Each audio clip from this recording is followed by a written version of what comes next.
Interesting aircraft in War Thunder, Part 11. We're starting things off with a Cold War legend, the F-4 Phantom II. It had a rough start to the Vietnam War, but it progressed and got better to the point where it thrashed the competition.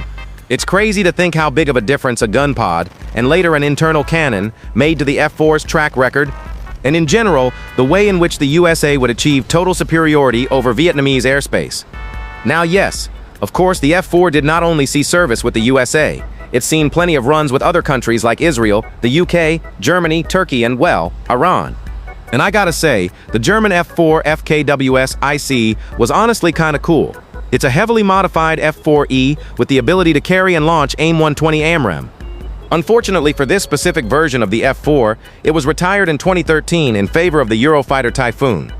Off topic here, but the name Eurofighter Typhoon is absolutely awesome. Let me guess though, some Russian or Chinese bot will say that the name Su-30 or J-10 is better.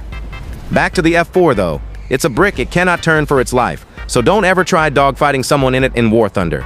Oh, and definitely don't dogfight the Lancaster, it's proven itself already against the F-14. To compensate for its brickiness, the F-4 has some very powerful engines. Not for today's standards, but for its weight, and for 1960 standards, it was great. Let's move on to how the F-4 in general performs in War Thunder. The F-4C is by far the worst F-4 in game. No countermeasures and pretty mid missiles at 10.0 isn't very enjoyable. On the other hand, we have stuff like the F-4S, which, whilst not too bad, the AIM-7Fs sometimes have a mind of their own. Same goes for the British Sky Flashes. The German F-4F ICE is very obviously the best. AMRAAMs at 13.0 in a supersonic plane is a dream nowadays, nothing like the dreaded Sea Harrier FA-2.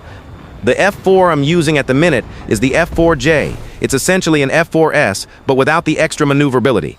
The British F-4J UK is slightly different though. Instead of having AIM-7Fs, it gets Sky Flashes. I'll let you guys decide if the Sky Flash is better than AIM-7F or not. Overall, the F-4s are pretty fun to play, except for the dreaded F-4C. Yuck.